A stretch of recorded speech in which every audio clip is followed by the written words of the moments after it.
আজি আমাৰ নতুন টপিক কি আছিলে অৰ্কমেন কম্পেনসেশন অৰ্কমেন কম্পেনসেশন ৰিজাৰ্ভৰ মিনিং কি আছিলে প্ৰফিটৰ এটা পোৰ্শন কি কৰো আমি এমপ্লয়ী বিলাকক কম্পেনসেশন দিবৰ কাৰণে এক্সট্ৰা কি কৰো হাসিত মানে কি সেপাৰেট কে একাউন্ট ক্ৰিয়েট কৰা এটো সিম্পল ভাষাত আমাৰ কি বুলি কয় অৰ্কমেন কম্পেনসেশন ৰিজাৰ্ভ ইংলিশত কি কব এটো workmen compensation reserve is a reserve which will be created out of profit কি বুলি কৈছে out of profit to pay the compensate of the respective employee on the account of respective claim. Okay, this is called what Workmen compensation reserve. Done. Next, Workmen compensation reserve তুমি যেতিয়া accounting treatment কৰিবা treatment কৰা আগতে সৈ যাবি ইয়াত কি কলো Workmen compensation reserve কি reserve Workmen compensation reserve to যেতিয়া আমি ক্ৰিয়েট কৰো কি কৰো জাৰ্নটি কি হয় Profit and loss account debit কি হয় Profit and loss account debit to Workmen compensation reserve account. Okay, narration লিখিলে আমি কি লিখিম being Workmen compensation create out of profit simple. Okay, এটো কি হ'ব তোমাৰ যেতিয়া Workmen compensation reserve to আমি ক্ৰিয়েট কৰিম কি কৰিম হল নেক্সট এতিয়া যেতিয়া ক্ৰিয়েট কৰিলা নেক্সট আমাৰ কি হ'ব পাৰে সিচুৱেচন বিলাক এৰাইজ হ'ব পাৰে কি হ'ব পাৰে সিচুৱেচন বিলাক এৰাইজ হ'ব পাৰে তো যেতিয়া Workmen compensation reserve ক্ৰিয়েট কৰিলে তাৰ এগেইনষ্টত আমাৰ কেইটা সিচুৱেচন এৰাইজ হ'ব পাৰে 4 সিচুৱেচন কেইটা সিচুৱেচন 4 তো ফাৰ্স্ট সিচুৱেচন কি হ'ব পাৰে আমাৰ যেতিয়া আমি ৰিজাৰ্ভটো ক্ৰিয়েট কৰিছো তাৰ এগেইনষ্টত ক্লেম কৰা নাই কি কৰা নাই তো তাৰ কাৰণে আমাৰ এন্ট্ৰি কি আছিল জাৰ্নটি কি আছিল Workmen compensation reserve account debit to all partners capital account কি account আৰু ৰিজাৰ্ভটো আমি কি ৰেশিওত ভগাম all ৰেশিওত কি ৰেশিওত ওকে কিবা ডাউট আছে আৰু এইটো সিচুৱেচন মানে কি হৈ গল গুড সিচুৱেচন কি situation Workmen compensation reserve create কৰিছো কিন্তু আমাৰ ক্লেম কৰা নাই মানে কি মানে পাৰ্টনাৰ সকলৰ কি হ'ব বেনিফিট হ'ব কি হ'ব পাৰ্টনাৰ সকলৰ বেনিফিট হ'ব মানে গুটেই আমাৰ প্ৰফিটটো লাষ্টত গৈ কৰি পাব মালিক সকলে পাব ডান মানে অল পাৰ্টনাৰ্স বেনিফিট হল নেক্সট সেকেন্ড সিচুৱেচন কি আছিল Workmen compensation আমাৰ যেটো ৰিজাৰ্ভ আছিল হেতুতকে কি হ'ব আমাৰ কম হ'ব কি কম হ'ব Workmen compensation যেটো আমাৰ ক্লেম কৰিছে কি কৰিছে তো তাৰ জাৰ্নটি আমাৰ কি আছিল Workmen compensation reserve account debit reserve to debit কিয় কৰিলো যে আমাৰ ৰিজাৰ্ভৰ কি ব্যালেন্স থাকে ক্ৰেডিট ব্যালেন্স যেতিয়া আমি পাৰ্টনাৰছৰ কি মানে Workmen compensation ক্ৰিয়েট কৰিছা হেডৰ এগেইনষ্টত আমাৰ প্ৰভিজন কৰিছে তো আমাৰ কি প্ৰভিজন কৰাৰ লগে লগে ৰিজাৰ্ভটো কমি যাব ৰিজাৰ্ভটো কমি যাব ৰিজাৰ্ভ কমিলে কি হয় ডেবিট হয় গতিকে আমি কি লিখিছো Workmen compensation reserve account debit লিখিছো ডান আৰু ইপিনেটো কোড ট্ৰান্সফাৰ কৰিছা ক্লেম কৰিছে তো ক্লেম কৰিলে মানে কি আছে দিব লাগিব টকাটো মিন্স লাইবিলিটি বাহিছে মানে কি হৈ গল provision for Workmen compensation claim to credit হল এটো কি ৰেশিওত আহিব একো ৰেশিওৰ কথা নাহে ইয়াত আমি ভগুৱাই নাই ভগাইছো নেকি আৰু এটা চোৱা ইয়াত আমাৰ কি কৈছিল Workmen compensation reserve টো আমাৰ কি হৈছে ডাঙৰ হৈছে কি হৈছে ডাঙৰ হৈছে কিহতকে যিমান ক্লেম কৰিছে তো সাপোজ আমাৰ কিমান আছিল ৰিজাৰ্ভ কৰিছিল 1 লাখ টকা কিমান লাখ 1 লাখ পাব্লিকে বা এমপ্লয়ী বিলাকে পাব্লিক বাদ দিয়া ওয়ার্কার বিলাকে ক্লেম কৰিছে কিমান 80000 টকা কিমান 80000 তো আমাৰ ক্লেম কৰিছে 80000 ৰিজাৰ্ভ কৰিছো কি কিমান আমাৰ 1 লাখ 1 লাখ ক্লেম তোমাৰ আমি ৰিজাৰ্ভ কৰিছো ক্লেম কিমান কৰিছে 80000 টকা তোমাৰ এক্সেস কিমান হল 20000 হেই আমাৰ যেটো এক্সেস হল ব্যালেন্স টু কোড ট্ৰান্সফাৰ কৰিব অল পাৰ্টনাৰছৰ ক্যাপিটাল ট্ৰান্সফাৰ কৰিব কোড ট্ৰান্সফাৰ কৰিব তো অল পাৰ্টনাৰছৰ ক্যাপিটাল ট্ৰান্সফাৰ কৰিলে কি ব্যালেন্স আছিল ক্ৰেডিট ব্যালেন্স তো ট্ৰান্সফাৰ কৰিলে কি কি পাৰ্টনাৰছৰ ক্যাপিটালটো বাঢ়িব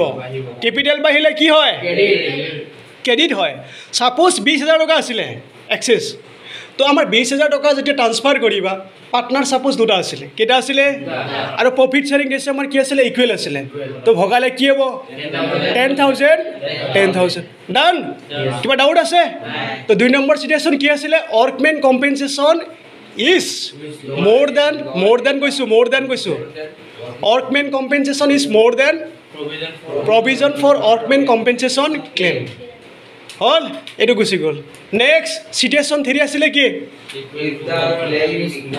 if the workman compensation is equal to the provision for compensation of claim আসলে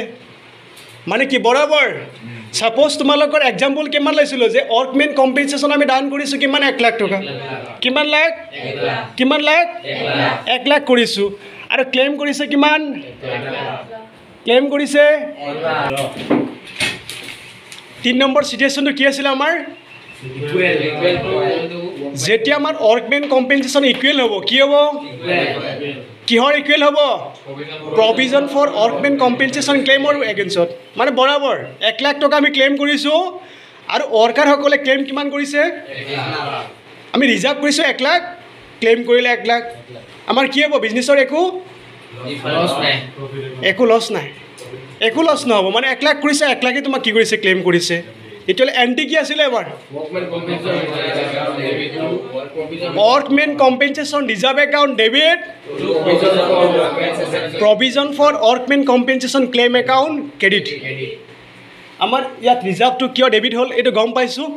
ৰিজাৰ্ভটো মানে ক্লেম কৰিছে মানে কি অবিয়াসলি ৰিজাৰ্ভটো কমিব ৰিজাৰ্ভটো কমিলে কি হ'ব ডেবিট হ'ব ইপিনে provision মানে কি লাইবিলিটি বাহিছে লাইবিলিটি মানে কিমান যিমান আছিল হিমানে আছিল 1 লাখ টকা ক্লেম কৰিছিল তো আমি 1 লাখ টকা provision কৰিছিল মানে বৰাবৰ কেইট চাইট কিমান আহিব যে আমাৰ provision for workman compensation 1 lakh টকা আহি যাব ডান यस 4 নম্বৰ এন্ট্ৰি কি আছিল মানে 4 নম্বৰ সিচুয়েশন কোৱা তাৰ পিছত এন্ট্ৰি কোৱা if the claim is more than the amount of workman compensation if the workman compensation reserve is lower hoise then provision for workman compensation claim situation কি হৈ গলে কি উল্টা আগৰটোৰ তাৰ আগৰটো উল্টা হৈ গল মানে 2 নম্বৰ সিচুয়েশন উল্টা ৰিভাৰ্স হল 2 নম্বৰ সিচুয়েশন কি হৈ গল ৰিভাৰ্স তো ৰিভাৰ্স হলে আমাৰ কনসেপ্টটো কি হ'ব ৰিভাৰ্স হলে কনসেপ্টটো কি হ'ব ক্লেম কৰিছিল কিমান আমাৰ সাপোজ 1 লাখ 20 ৰিজাৰ্ভ কিমান ক্ৰিয়েট কৰিছা 1 লাখ মানে সিচুয়েশন কি হৈ গল workman compensation reserve is less than workman provision for workman compensation claim হয় এটো সিচুয়েশনৰ লগত আমাৰ কি হৈ গল এটো সিচুয়েশন কি হৈ গল আমাৰ টুৰ ৰিভাৰ্স হল কি হল টুৰ ৰিভাৰ্স হল এটা আমাৰ ইয়াত চোৱা বিশেষকৈ আমাৰ এন্টি দুটা হেই 4 নম্বৰ সিচুয়েশনত 4 নম্বৰ সিচুয়েশনত আমাৰ এন্টি দুটা আহিব ফাৰ্স্ট এন্ট্ৰি কি আছে আমাৰ ইয়াত চোৱা workman compensation reserve account to debit কিমান লাখ লৈছিলো 1 লাখ ক্লেম কিমান কৰিছিলে 1 লাখ তো আমাৰ ক্ৰেডিট সাইড কি লিখিবা provision for ডেবিট সাইড আগতে নিলিখিবা মই ক্ৰেডিট সাইড মিলাই আছো 1 লাখ টকাৰ আমাৰ কি আছিল ৰিজাৰ্ভ আছিল 1 লাখ টকা ৰিজাৰ্ভ ডেবিট কৰিলা ফাৰ্স্ট তাৰ এগেইনস্টত ক্লেম কিমান কৰিছে 1 লাখ 20,000 কৰিছে কিমান কৰিছে তো আমি কি কৰিলো credit side to provision for workman compensation claim কিমান লিখিলো 1 লাখ 20 তো ডেবিট সাইড মিলিছে নে ডেবিট সাইড কিমান আছে আমাৰ 20,000 টকা ডিফাৰেন্স ওলাইছে কিমান এটা 20,000 টকা আমাৰ কি হৈছে লোকসান হৈছে কি হৈছে লোকসানটো ক'ৰ পৰা এডজাস্ট কৰিবা ৰিভলিউশন একাউণ্টৰ পৰা এডজাস্ট কৰিবা তো ৰিভলিউশন লোকসান লছৰ বেলেন্স হৈছে আমাৰ লছৰ বেলেন্স আমি য'তেই আমি একাউণ্টটো ক্ৰিয়েট নকৰি কিবা ট্ৰান্সফাৰ নকৰি কিয় ডেবিটেই হ'ব কি হ'ব তো লছ বাঢ়িব ইয়াত আমাৰ কিমান বাঢ়িব 20,000 তো একাউণ্টটো কি একাউণ্ট ওপেন কৰিবা ৰিভলিউশন একাউণ্ট ওপেন কৰিবা তো আমাৰ ইয়াত কি হ'ব ৰিভলিউশন একাউণ্টটো ডেবিট হ'ব তো আমাৰ ফুল কনসেপ্টত চাবলৈ গ'লে জাৰ্ণি কি হ'ব provision for workman compensation reserve account debit revaluation account debit to provision for workman compensation claim account credit hob hol eto hol first entry ki entry 2 number entry ki hobo যেতিয়া আমাৰ যিটো 20,000 আছিলে 20,000 আমাৰ কি আছিলে loss আছিলে কি আছিলে 20,000 আমাৰ লছ আছিলে লছটো ট্ৰান্সফাৰ কৰিবা ক'ত ট্ৰান্সফাৰ কৰিবা অল পাৰ্টনাৰ্ছৰ কেপিটেল একাউণ্টত ট্ৰান্সফাৰ কৰিবা ক'ত ট্ৰান্সফাৰ কৰিবা তো অল পাৰ্টনাৰ্ছৰ কেপিটেল একাউণ্ট ট্ৰান্সফাৰ কৰিলে জানি কি হ'ব all partners capital account debit to revaluation account এইখিনি হ'ল আমাৰ কি full concept for accounting treatment for compensation workmen compensation কিহৰ আছিলে ৱৰ্কমেন কম্পেনচেশ্যনৰ হ'ব অ'কে